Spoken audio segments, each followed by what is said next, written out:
Hey everyone, this is Prakash Thakur and welcome to Intelligent Academy. Guys, आप लोगों ने thumbnail देख लिया होगा और आपको पता चल गया होगा कि आज इस लेक्चर में हम लोग डिस्कस करेंगे सीमेट की जो लेटेस्ट नोटिफिकेशन आया है, यानी कि सीमेट 2025 के बारे में सारे चीज़ें बताऊंगा मैं। एग्ज़ाम डेट्स कब है, फॉर्म कब भरेंगे, एग्ज़ाम पैटर्न क्या होता है, सिलेबस क्या है, कैसे पढ़ाई करना चाहिए। और एक इम्पोर्टेंट जो मेन पॉइंट यहाँ ये है कि एवरी ईयर अभी पिछले 2-3 साल से सीमेट का एग्ज़ाम मई में हो रहा था। सब लोग वही सोचे होंगे कि मई में एग्ज़ाम होने वाला है तो जनवरी के बाद प्रिपरेशन करेंगे, बट सरप्राइजिंगली इस साल सीमेट का एग्ज़ाम चेंज हो गया है और ये जनवरी में हो रहा है। हालांकि कोविड से पहले सीमेट के एग्ज़ाम जनवरी में ही हुआ करते थे, बट कोविड के बाद थोड़ा सिनेरियो चेंज हुआ था और फिर से रिटर्न चेंज हो गया है। तो हालांकि इस बार जो चेंज हुआ है उससे बहुत सारे बच्चे परेशान होंगे, क्योंकि उन्होंने सोचा होगा कि हम एंड में प्रिपरेशन कर लेंगे, लेकिन अब तो टाइम ही नहीं है। तो मेरा आप सबसे रिक्वेस्ट है कि आपका ये जो कम टाइम का प्रॉब्लम है वो मैं सॉल्व कर सकता हूँ। आप इंटेलिजेंट एकेडमी ऐप डाउनलोड कीजिए और वहाँ पे सीमेट की कोर्स ज्वाइन कीजिए। और मेरे पास पहले से सारे लेक्चर्स बने हुए हैं, क्योंकि अगर इतने कम टाइम में लाइव लेक्चर्स के थ्रू तो आप जा नहीं पाओगे, तो पहले से लेक्चर्स हैं। आप सबसे रिक्वेस्ट है, अगर आपका ड्रीम प्रोजेक्ट है कि अच्छे कॉलेज से एमबीए करना चाहते हो तो फिर सीमेट एग्ज़ाम तो कंपलसरी है। और गुजरात के मेरे जो भी फ्रेंड्स हैं, जो भी मेरे स्टूडेंट्स हैं, उनके लिए मेरा यही रिक्वेस्ट है कि आप मेरे इंटेलिजेंट एकेडमी ऐप में जाके सीमेट कोर्स ज्वाइन कीजिए। और गुजरात के ऑलमोस्ट सभी यूनिवर्सिटी में सीमेट के कोर्स वैलिड है। आप अपना ड्रीम प्रोजेक्ट जिस भी यूनिवर्सिटी में जाना चाहते हो वहां पे सीमेट के स्कोर के थ्रू आपको मिल जाएगा एडमिशन। और ये भी बताऊंगा मैं कि कितने मार्क्स आने पे सीमेट में सिलेक्शन होता है, कितने मार्क्स आने पे अच्छी यूनिवर्सिटी या कॉलेज मिलेगा आपको। हर एक डेटा हम लोग यहाँ पे डिस्कस करेंगे, क्योंकि मैं सारे इंफॉर्मेशन दूंगा। तो चलिए हम लोग सेशन को शुरू कर लेते हैं। देखिए, सबसे पहले जो हमारा टॉपिक है कि सीमेट 2025। अब ये जो एग्ज़ाम है सीमेट एग्ज़ाम, ये क्यों होता है? अगर आपको एमबीए करना हो, ठीक है, तो एमबीए की पढ़ाई के लिए ये एक एंट्रेंस एग्ज़ाम है। सीमेट क्या है? सीमेट एमबीए अगर आपको करना है, अच्छे यूनिवर्सिटी से, अच्छे कॉलेज से करना है, उसकी एक एंट्रेंस एग्ज़ाम है। जैसे आपने सुना होगा कि 11-12 के बाद JEE और नीट होता है। वो क्या होता है? एंट्रेंस एग्जाम होता है। जेई अगर आप करोगे तो इंजीनियरिंग में एडमिशन मिलेगा, नीट अगर आप करोगे तो डॉक्टर में एडमिशन मिलेगा आपको, एमबीबीएस में। वैसे ही अगर आपको एमबीए करना है तो आपको सीमेट की एग्जाम क्रैक आउट करना होगा। और ये भी एग्जाम है ना, कौन कंडक्ट करता है? एनटीए। ठीक है, आपको पता होगा कि JEE और नीट वगैरह का एग्जाम कौन कंडक्ट करता है? एनटीए। ये एग्जाम भी कौन कंडक्ट करता है? एनटीए।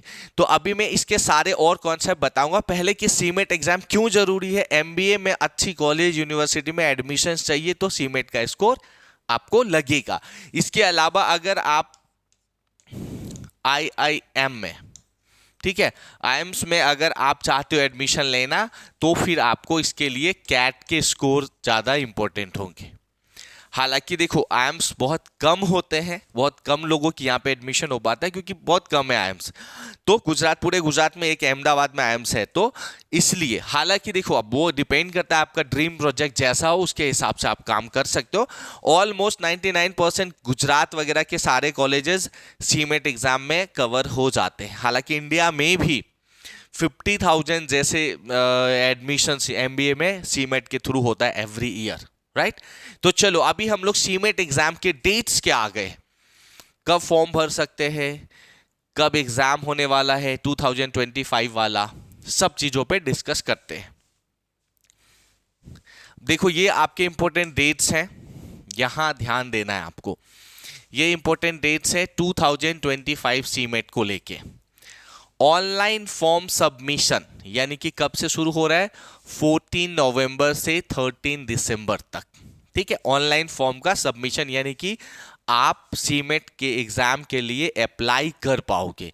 अब देखो, मेरा सजेशन है कि बस अभी कर लो, जो भी ये टाइम है ना 20 से 25-30 के बीच में, ये जो मंथ चल रहा है नवंबर, इसी में कर लो, क्योंकि लास्ट मोमेंटम क्या होता है, स्टार्ट में और लास्ट में दोनों टाइम में सर्वर का इश्यू आता ही है, क्योंकि बहुत सारे लोग जब फॉर्म फिल करते हैं ना, तो वहां सर्वर का इश्यू आ जाता है, मतलब हैंग होने लगता है, सही से अपलोड नहीं होता चीजें। तो मेरा रिक्वेस्ट है, बहुत स्टार्ट में भी नहीं, बहुत एंड में नहीं, बीच के टाइम में आप फॉर्म फिलअप कर लीजिए।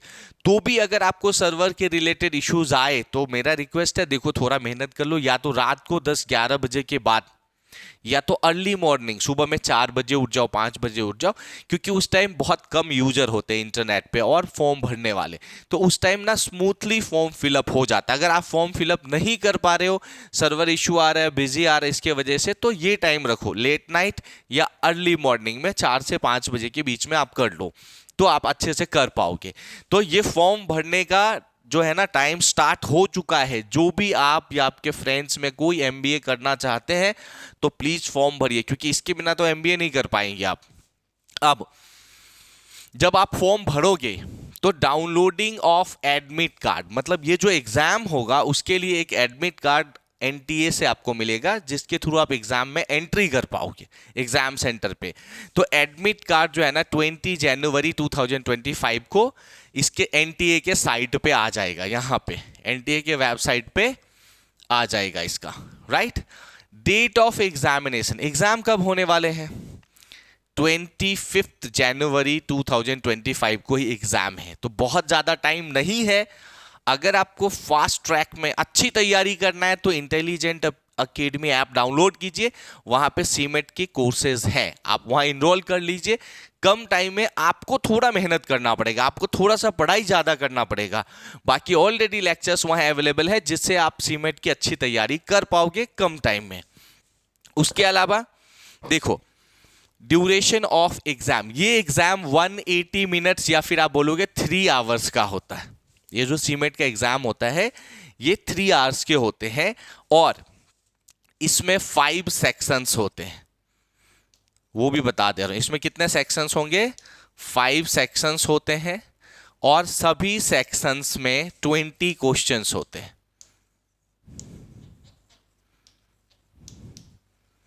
ठीक है, इसमें कितने सेक्शंस होंगे, 5, और ईच सेक्शंस मतलब हर सेक्शन में 20 क्वेश्चंस होते हैं, और 1 क्वेश्चंस के 4 मार्क्स मिलते हैं, और 1 रॉन्ग क्वेश्चन होने पे, अगर क्वेश्चन गलत किया आपने तो 1 मार्क्स निगेटिव है। मतलब करेक्ट 1 क्वेश्चन अगर आप करेक्ट करोगे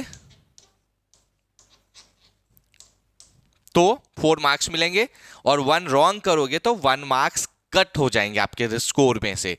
तो ये कुछ सिनेरियो है इस एग्जाम में। ये एग्जाम डेट्स जनवरी में है, अभी फॉर्म भरना शुरू हो चुका है, 3 आवर्स का एग्जाम होगा, 5 सेक्शंस होंगे, 20 क्वेश्चंस सभी सेक्शंस में होंगे। अभी कौन सी सेक्शंस क्या है उसके बारे में थोड़ा सा और डिटेल में मैं आपको आके एक्सप्लेन करता हूं। तो चलिए हम लोग थोड़ा आगे बढ़ेंगे, थोड़े और चीजों को और भी डिटेल में मैं एक्सप्लेन कर दे रहा हूं। देखिए ये सेक्शंस होते हैं, 5 सेक्शंस मैंने आपको अभी बताया। कौन से सेक्शंस, मान लो एक होता है मैथमेटिक्स, क्यूए मतलब आप क्वांटिटेटिव एप्टीट्यूड बोल सकते हो, कहीं कहीं पे क्वांटिटेटिव टेक्निक्स लिखा रहता है, सबका मतलब मेनली क्या है, मैथमेटिक्स होगा। दूसरा क्या रहता है, लॉजिकल रीजनिंग, जो रीजनिंग आप पढ़ाई करते हो। थर्ड वाला क्या है, इंग्लिश कॉम्प्रिहेंशन या लैंग्वेज कॉम्प्रिहेंशन को ही हम लोग शॉर्ट में ऐसा, ये क्या है, इंग्लिश है आपका। जनरल अवेयरनेस है 4th टॉपिक, और इनोवेशन एंड एंटरप्रेन्योरशिप है 5th टॉपिक। अब ये देखो सभी के कितने क्वेश्चंस आते हैं, 20 क्वेश्चंस सबके आते हैं, 20 टोटल क्वेश्चंस कितने हैं, 100। टोटल आपको 100 क्वेश्चंस अटेम्प्ट करने होंगे, 100 क्वेश्चंस। और देखो हर क्वेश्चन के 4 मार्क्स होते हैं, यानी कि 80 मार्क्स का है, ये भी 80 मार्क्स का है, ये भी 80 मार्क्स। इसका मतलब क्या है कि एवरी क्वेश्चंस के कितने मार्क्स आते हैं, हर क्वेश्चन के, एवरी क्वेश्चंस के, every questions equal to 4 marks होता है। तो ये 5 सेक्शंस होंगे, maths, reasoning, English, general awareness, innovation and entrepreneurship.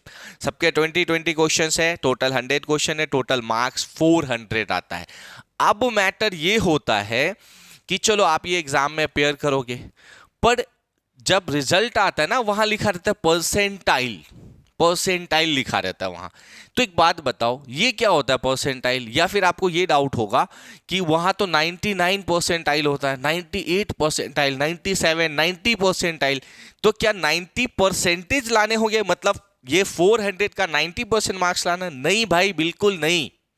यही सबसे बड़ा प्रॉब्लम है। बहुत बच्चे इसलिए घबरा जाते हैं कि उन्हें यही नहीं आइडिया होता है कि 400 का 90% नहीं लाना है।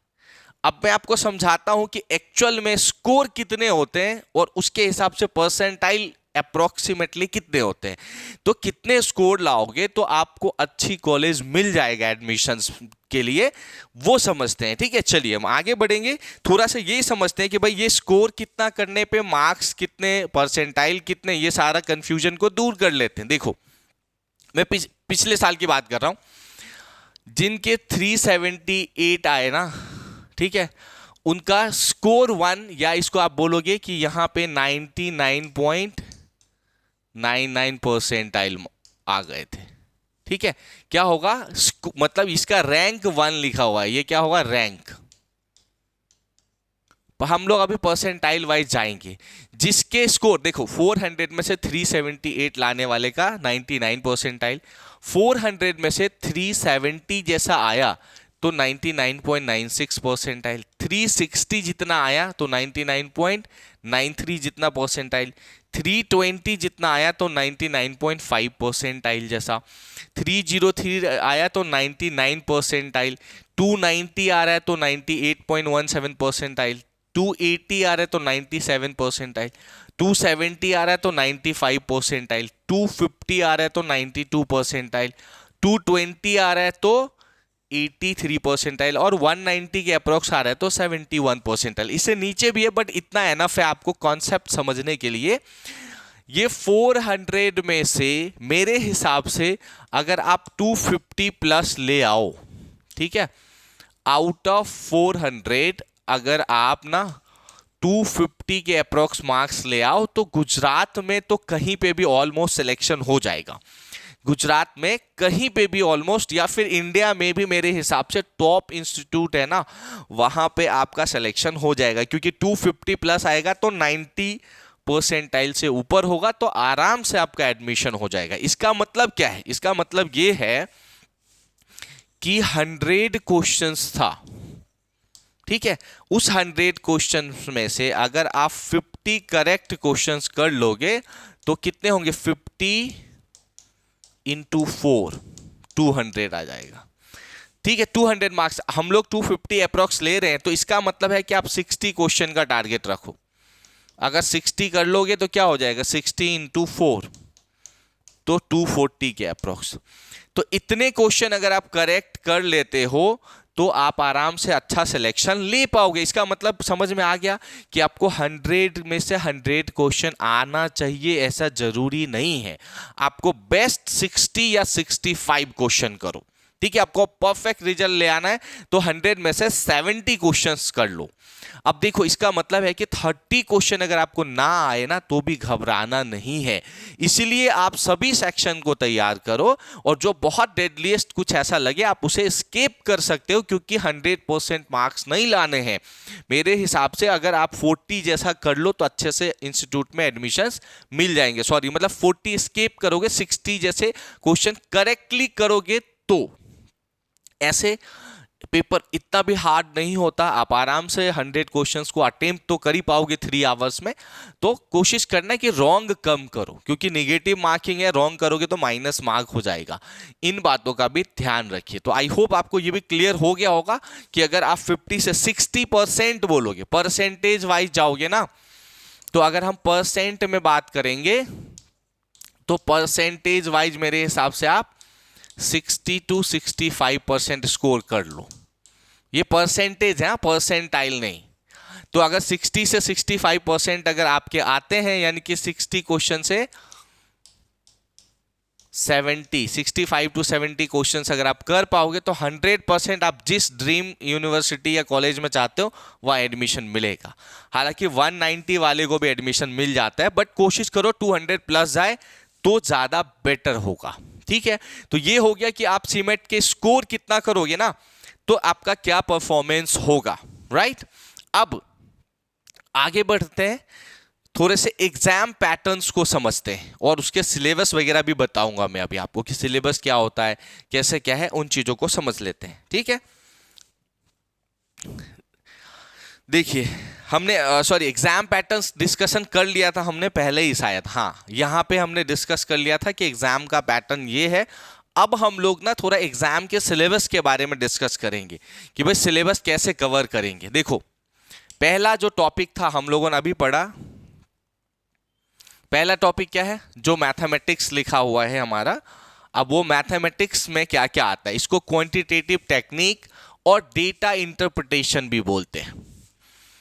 डेटा इंटरप्रिटेशन को शॉर्ट में कहते हैं DI। ये बड़ा इंपॉर्टेंट टॉपिक है भाई। देखो इसमें अर्थमेटिक आता है, एडवांस मैथ आता है, दो मैथ्स। अगर हम मैथमेटिकली जाएंगे तो क्या आता है, अर्थमेटिक और एडवांस मैथ। अर्थमेटिक में क्या क्या आ जाएगा, जैसे ये है सिंपल इंटरेस्ट आएगा आपका, ये हो गया एवरेज है, ये हो गया पाइप एंड सिस्टर्न है, प्रॉफिट एंड लॉस है, टाइम स्पीड डिस्टेंस है, परसेंटेज है, कंपाउंड इंटरेस्ट है। ठीक है, फिर ये आपका वर्क टाइम है, रेशियो प्रोपोर्शन हो गया आपका, बोट एंड स्ट्रीम, ये सब अर्थमेटिक के टॉपिक है। एडवांस मैथ्स में क्या आ जाएंगे, ज्योमेट्री हो गया आपका, अलजेब्रा हो गया, मेंसुरेशन आप बोल सकते हो, ये सारी चीज़ें, परम्यूटेशन कम्बिनेशन मिक्स में आप ले लोगे, प्रोबेबिलिटी वगैरह, ये सारी चीज़ें। उसके अलावा जो DI है, डेटा इंटरप्रिटेशन, उसमें क्या क्या आएगा, टेबुलेशन ग्राफ, यानी कि टेबल बना के ग्राफ रहेगा। उसके बाद क्या आता है, पाई चार्ट, सर्कल में ग्राफ रहेगा, बार ग्राफ या बार चार्ट होता है। ये सब मैं आपको बताऊंगा हमारे पेड कोर्स में, इन हर एक टॉपिक के लेक्चर्स आपको मिलेंगे, राइट। ये हो जाएगा आपका। तो आपको यहाँ लाइन ग्राफ, ये सब क्या है, DI में आता है, डेटा इंटरप्रिटेशन में। तो आपको क्या करना है, अगर आपके पास टाइम कम है लेकिन MBA करनी है आपको अगले साल, तो फिर आप अभी इंटेलिजेंट एकेडमी ऐप डाउनलोड कीजिए और हमारा पेड कोर्स ज्वाइन कर लीजिए, जिससे कि आप थोड़ा, देखो अभी डेली 3 to 4 आवर्स टाइम दोगे ना तो भी आप इतने स्कोर कर लोगे, इतने ही टाइम में। जब जैन में एग्जाम होने वाला है तब तक के लिए भी बोल रहा हूँ, तो प्लीज थोड़ा अच्छे से फोकस्ड होके कर लो पढ़ाई, आपका सारा चीज क्लियर, MBA करने का जो आपका है मेन ड्रीम वो क्लियर हो जाएगा। देखो ये आप अच्छे से देखो, स्क्रीनशॉट ले लेना, नोट डाउन कर लेना, कम से कम इतनी टॉपिक्स आपको करना पड़ेगा क्वांट में, यानी कि मैथ्स में और डेटा इंटरप्रिटेशन को मिला के। इसके अलावा भी इसके अंदर बहुत सारे छोटे छोटे पार्ट्स में और भी टॉपिक हैं जो मेरे पेड लेक्चर्स में और डिटेल में होंगे। यहाँ हम लोगों ने मेन टॉपिक ही रखा है, इसके अंदर और कुछ छोटे छोटे टॉपिक्स आएंगे, तो आप ये देख लो सारा। यही है सिलेबस आपका क्वांट का। मैथ्स में कम से कम इतनी टॉपिक आपको क्लियरली अच्छे से परफॉर्म करना है, करनी है स्टडी, तो आपका क्वांट वाला पार्ट क्लियर हो जाएगा, यानी कि 20 मार्क्स 20 क्वेश्चन 80 मार्क्स क्लियर हो जाएगा इससे। चलो नेक्स्ट देख लेते हैं हम लोग, लॉजिकल रीजनिंग में क्या क्या है। देखो लॉजिकल रीजनिंग में यही जो मेन टॉपिक है आपका, देखो यहाँ हो गया एनालॉजी, हो गया classification, blood relation, direction distance, ठीक है। और ये एक लीनियर अरेंजमेंट अलग आता है, इसको सीटिंग अरेंजमेंट में लेते हैं हम लोग। हालांकि इसके 1-2 क्वेश्चन ही आते हैं और इजी लेवल के क्वेश्चंस आते हैं, बैंक वगैरह लेवल का क्वेश्चंस इसमें नहीं आता, इजी क्वेश्चन आता है लीनियर अरेंजमेंट में। बाकी ये सब तो काफ़ी इजी लेसन्स है, ये कोडिंग डिकोडिंग हो गया, रैंकिंग टेस्ट हो गया, मैट्रिक्स हो गया, causes effect, Venn diagram, mathematical operation हो गया, ये symbol based problems, numerical series, non verbal, यानी कि नॉन वर्बल में कैसे होगा, इमेज वाले क्वेश्चंस। नॉन वर्बल रीजनिंग मतलब इमेज वाले क्वेश्चन होंगे, क्यूब एंड डाइस हो गया, स्टेटमेंट आर्ग्यूमेंट हो गया, ये सारे के सारे टॉपिक्स कवर्ड हैं मेरे पेड कोर्स में। तो अगर आपको ज्वाइन करना है तो इंटेलिजेंट एकेडमी ऐप डाउनलोड करके ज्वाइन कर सकते हो आप वहाँ पे। तो ये लॉजिकल रीजनिंग है उसका पूरा सिलेबस है। इसके अलावा अगेन इसमें भी बहुत सारे छोटे छोटे पार्ट्स हैं जो यहाँ नहीं होते, बट एग्जैक्टली जब पेड लेक्चर ज्वाइन करोगे तो वहाँ होंगे। तो थोड़ा एक्स्ट्रा ही पढ़ाई करना होगा ताकि रिस्क नहीं लेना अपने को कि फिर आपका सिलेक्शन ना हो, कुछ ऐसा इस तरह का प्रॉब्लम आ जाए, इसलिए अपने को ये चीज़ ध्यान रखना है। चलो ये भी है, स्टेटमेंट अजम्पशन है, स्टेटमेंट कंक्लूजन है, ये सारे टॉपिक्स आपका लॉजिकल रीजनिंग यानी कि रीजनिंग के हो जाएंगे। नेक्स्ट पे आ जाते हैं हम लोग। अब लैंग्वेज जिसको हम इंग्लिश बोलते हैं, लैंग्वेज कॉम्प्रिहेंशन कोई क्या बोलते हैं इंग्लिश। अब इसमें क्या क्या आएगा, रीडिंग कॉम्प्रिहेंशन, ये सबसे मोस्ट इंपॉर्टेंट है, ठीक है। ये क्या हो गया, मोस्ट इंपॉर्टेंट हो गया आपका रीडिंग कॉम्प्रिहेंशन। उसके बाद एक आता है क्लोज टेस्ट। इसमें क्या आता है, क्लोज टेस्ट में ऐसे ही बड़ा सा पैसेज आएगा, उसके अंदर फिल इन द ब्लैंक्स होंगे। ये तो जानते हो रीडिंग कॉम्प्रिहेंशन मतलब पैसेज के ऊपर से क्वेश्चन होंगे। क्लोज टेस्ट हो गया। उसके बाद देखो ये आएगा कॉमन एरर्स। ये किसके ऊपर बेस्ड आएगा, इंग्लिश ग्रामर के ऊपर। इसके लिए आपको क्या पढ़ना होगा, थोड़ा सा noun pronoun adjective verb tenses active passive preposition conjunctions, ये सारे चैप्टर्स आपको इंग्लिश ग्रामर में पढ़ने, जिसके ऊपर से कॉमन एरर के क्वेश्चन आएंगे। उसके बाद देखो सिनेम्स और ये एंटोनेम्स। तो सिनेम्स एंटोनेम्स तो हमें थोड़ा सा लर्न करना पड़ेगा। उसके लिए हम लोग आपको पीडीएफ मटेरियल्स देंगे, क्योंकि इसमें कुछ नहीं है पढ़ना, इसमें लर्न करना थोड़ा सा, ठीक है। सारे रूट वर्ड्स, वर्ड मीनिंग, यानी कि वोकेब आपका जितना अच्छा होगा ये अपने मन से भी कर सकते हो। इसके लिए देखो, क्योंकि जो भी बंदा एमबीए करेगा वो ग्रेजुएट्स तो होंगे और वो मास्टर्स करने जा रहे, तो ऑब्वियसली है कि इतनी बेसिक्स उन्हें आ ही रहा होता है। तो भी एक बार में हमारे नोट्स होंगे ऐप में, जो आप इसके थ्रू इसको स्ट्रॉन्ग बना पाओगे। इसके बाद होगा जम्बल्ड। तो पैरा जम्बल का मतलब क्या होता है कि बहुत सारे सेंटेंस देंगे आपको, ठीक है, और उसको सीक्वेंस में करना होगा। जैसे मान लो आपको ऐसे रैंडमली एक स्टोरी सुना देंगे अलग अलग पार्ट्स करके, और फिर बोलेंगे इसको सीक्वेंस में करो कि पहले मतलब पहला कौन सा लाइन आएगा, सेकंड कौन सा आएगा, थर्ड कौन सा आएगा। मतलब आपको उल्टा सीधा एक स्टोरी देगा, उसको सीधा मतलब कि एक प्रॉपर पैटर्न में पहले ये होना चाहिए, फिर ये, फिर ये, फिर ये, प्रॉपर सीक्वेंस में बनाना होता है, जिसको पैरा जम्बल कहते हैं। उसके बाद देखो सेंटेंस करेक्शन वगैरह, ये सब में एक सेंटेंस देगा, उसमें कुछ एरर पार्ट को अंडरलाइन कर देगा। कोई भी पार्ट मान लो इसको अंडरलाइन किया, बोलेगा इसकी जगह क्या रख सकते हो। तो ये सब बेसिक ग्रामर के ऊपर कवर हो जाएगा। ये इडियम्स एंड फ्रेजेज, ये सब थोड़ा सा स्टडी कर लोगे नोट से, आपका सारा चीज, ये वन वर्ड सब्स्टिट्यूशन, ये सब वोकैब के ऊपर है। ये सभी के सभी किसके ऊपर बेस्ड है, वोकैब के ऊपर।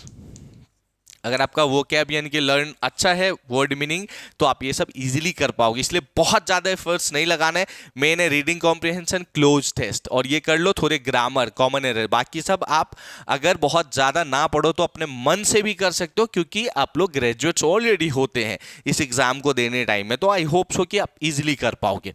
तो ये हो गया आपका इंग्लिश कैसे पढ़ोगे, ये भी मैंने आपको बता दिया। इन सभी के सारे लेक्चर्स ऑलरेडी जो इंटेलिजेंट एकेडमी के ऐप में अवेलेबल है, तो आप ज्वाइन कर सकते हो। अगला है जनरल अवेयरनेस। देखो जनरल अवेयरनेस के जो मेन टॉपिक क्या होता है, हिस्ट्री। अब हिस्ट्री में सारे आ जाएंगे, मतलब हड़प्पन सिविलाइजेशन से एंशिएंट, मेडाइवल, मॉडर्न, सारे हिस्ट्री पढ़ोगे आप। फिर क्या है ज्योग्राफी। ज्योग्राफी भी ऑलमोस्ट इंडियन ज्योग्राफी के ऊपर ज़्यादातर क्वेश्चंस होते हैं, वो पढ़ोगे। फिर इंडियन कॉन्स्टिट्यूशन पढ़ोगे आप, पॉलिटी, कौन से जो एक्ट है, कौन सा आर्टिकल है, ये सारे मतलब पॉलिटी के बारे में पढ़ोगे। इकोनॉमिक्स, इसके रिलेटेड क्वेश्चन होंगे, इकोनॉमिक्स के सारे चैप्टर्स आपको पढ़ने होंगे। फिर जो बेसिक साइंस होता है, जो हमने रियल लाइफ में 10th तक पढ़े हैं, उसके ऊपर से थोड़े बहुत क्वेश्चंस आ जाते हैं। फिर थोड़ा सा पढ़ना है current affairs, right. Current affairs जो पिछले 6 मंथ्स के करेंट अफेयर्स पढ़ लो, एनफ है आपके इस एग्जाम को कवर करने के लिए।